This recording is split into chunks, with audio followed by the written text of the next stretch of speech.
Sebelum kita membahas tentang menjadi seorang hamba yang punya tujuan yang jelas dalam hidup atau menetapkan satu keinginan besar, karena kalau kita nggak punya keinginan besar yang kita perjuangkan, yang kita bela-belain, yang kita habis-habisan, yang kita fokus banget kepadanya, berarti kita masih DJ, belum jelas. Orang yang udah jelas hidupnya tuh, dia tahu apa yang dia sedang perjuangkan. Orang yang udah jelas hidupnya itu, dia tahu kenapa dia berkorban. Apa yang harus dia korbankan, apa yang harus dia kesampingkan, dan apa yang harus dia bela. Berarti dia tahu betul tujuan dan prinsip hidupnya. Dia punya cita-cita yang jelas, dia punya keinginan besar, yang itu akan dia perjuangkan habis-habisan. Orang kalau misalnya dalam hidupnya bingung harus melakukan apa yang paling penting, berarti belum jelas. Apalagi kalau sampai kita ngerasain hari kita tuh berlalu dengan sia-sia. Ada hari yang kita lewatin, aduh kok hari ini kayaknya biasa-biasa aja ya. Atau kita merasa tidak terlalu bersemangat untuk bangun tidur, nggak terlalu bersemangat untuk menanti datangnya terbitnya matahari, nggak terlalu bersemangat untuk mendapatkan hari yang baru dalam hidup kita. Berarti kita belum jelas hidupnya. Jadi hidup seolah-olah mengalir gitu aja tuh. Terhadap apa yang udah lewat, ngerasa biasa-biasa aja, tidak ada makna. Terhadap apa yang belum terjadi, ngerasa nggak punya semangat untuk meraih sesuatu. Berarti itu GJ banget. Kenapa? Nggak jelas kan ya? Nah, kita hari ini pengen belajar, saya juga termasuk pengen belajar menetapkan satu keinginan terbesar dalam hidup kita yang membuat kita membela habis-habisan keinginan itu, berkorban untuk keinginan itu, berjuang untuk keinginan itu, melewati berbagai macam rintangan dengan tough, dengan juhud, dengan semangat yang tinggi demi untuk ngedapetin keinginan itu. Dan coba kita renungkan sebuah kisah yang pernah terjadi di masa para sahabat. Jadi ada 4 orang soleh, ada 4 orang sahabat dan tabi'in lagi nongkrong nih di dalam Masjidil Haram, lagi ngumpul.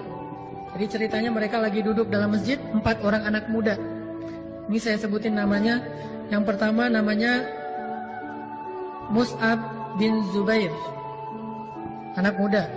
Yang kedua namanya Urwah bin Zubair, berarti dia adik kakak Mus'ab bin Zubair sama Urwah bin Zubair. Yang ketiga namanya Marwah bin Hakam. Dan yang keempat namanya Abdullah ibnu Umar. Kalau saya kenalnya cuma yang keempat doang nih, Abdullah ibnu Umar. Yang lain ada yang kenal? Nanti Google ya. Jadi ada yang namanya Mus'ab bin Zubair, Urwah bin Zubair, Marwah bin Hakam, dan Abdullah bin Umar. Sebetulnya ini agak terkenal, cuma kita mungkin jarang membaca tentang mereka.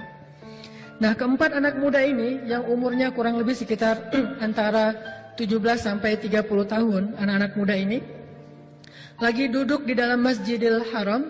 Tiba-tiba salah seorang di antara mereka nanya, kamu cita-citamu pengen jadi apa? Atau pertanyaannya, keinginan apa yang kamu ingin dapetin dalam hidup ini? Apa sih hal besar yang kamu pengen dapetin dalam hidup ini? Ini lagi pengen memperjelas maksud hidup. Kemudian orang yang pertama namanya Mus'ab bin Zubair bilang, kalau saya keinginan terbesar saya tuh pengen jadi gubernur, pengen ngegantiin Pak Aher, pengen jadi gubernur Irak. Itu keinginan terbesar dia dalam hidup. Itu satu. Ternyata nggak satu dia. Yang kedua, saya pengen nikahin cewek cantik yang namanya Sukainah binti Husain. Itu cewek idaman saya banget, itu gue banget, itu tipe saya banget tuh. Seandainya bisa, walaupun itu agak-agak mustahil, soalnya Sukainah itu terlalu tinggi untuk level saya. Tetapi yang namanya orang pengennya, saya pengen nikahin Sukainah binti Husain. Dia sebutkan itu di depan Masjidil Haram, di depan Ka'bah, karena menurut dia sesuatu yang kayaknya agak-agak susah nih. Kayak ada seorang anak muda ditanya, kamu pengen apa dalam hidup? Cita-cita terbesar saya dalam hidup pengen nikah sama siapa misalnya di antara artis ya, yang main Talak 3 siapa tuh? Nah itu deh, pengen nikah sama artis Fulan binti Fulan. Dia nyebutin nama itu dalam keinginan terbesar dia karena dia pikir kayaknya agak-agak mustahil. Nah, kemudian Mus'ab bin Zubair bilang pengen nikah sama Sukainah binti Husain. Terus apa lagi? Udah segitu aja. Enggak, satu lagi kata dia. Apa?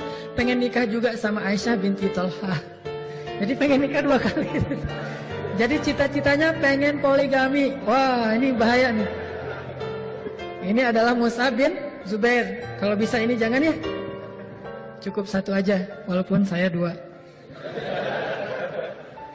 Jadi cita-citanya pengen jadi gubernur Irak, sama pengen nikah sama Sukainah, sama Aisyah. 2 cewek cantik, idaman dia banget.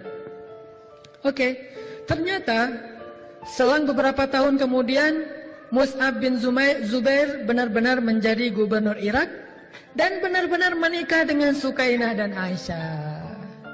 Ini namanya himmah, keinginan terbesar. Dia berjuang untuk itu, dia habis-habisan untuk itu sampai dapat. Kalau udah dapat baru bingung, dia ngapain lagi ya gitu.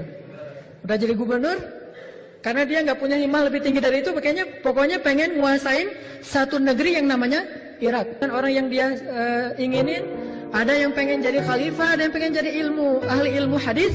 Ternyata yang paling tinggi cita-citanya dan paling jelas adalah yang diucapkan oleh Abdullah ibnu Umar, pengen masuk surga. Kenapa demikian? Karena kalau pengen masuk surga, kita boleh jadi apapun di dunia, itu nggak akan mengubah cita-cita kita. Kita bisa jadi apapun, kita bisa ngalamin keadaan apapun, kita bisa dalam situasi apapun, tetapi cita-citanya itu nggak akan pernah berubah. Dan nggak akan pernah selesai sampai akhir hayat kita. Bayangin kalau misalnya orang pengen jadi gubernur, pas sudah jadi gubernur selesai. Dan itu masih ada sisa umur yang panjang yang dia akan melaluinya dengan dengan keadaan gadget itu, nggak jelas. Kan udah dapat yang saya pengenin. Kalau orang pengen nikah dengan orang yang dia cintai, cewek yang paling dia kagum banget, atau cowok yang paling dia kagumin, ketika udah dapat, jadi gadget kan. Wah nih, apalagi ya, kok ngerasa gersang gini. Karena ada batasnya. Ketika pengen jadi presiden, ada batasnya. Pengen jadi orang kaya, ada batasnya. Pengen jadi orang terkenal, ada batasnya. Pengen jadi seorang atlet pro, ada batasnya. Ketika udah lewat usia produktif, pemain bola misalnya, usia 20-an tuh kan masih ngejos banget tuh. Jadi wah luar biasa. Pas di atas 30, udah mulai agak melendai dikit tuh. Di atas 35 udah gak kepake. Bahkan gak perlu dibayar pun gak bisa main lagi di klub itu kan ya. Paling-paling jadi pelatih, artinya nggak bisa ada seterusnya sampai akhir hayat. Tapi kalau pengen masuk surga, itu terus berlaku mulai dari sejak dia lahir sampai dia wafat. Dan itu tidak akan pernah berubah, sehingga hidupnya jelas. Dalam situasi apapun, karena peluang masuk surga itu sama bagi siapapun.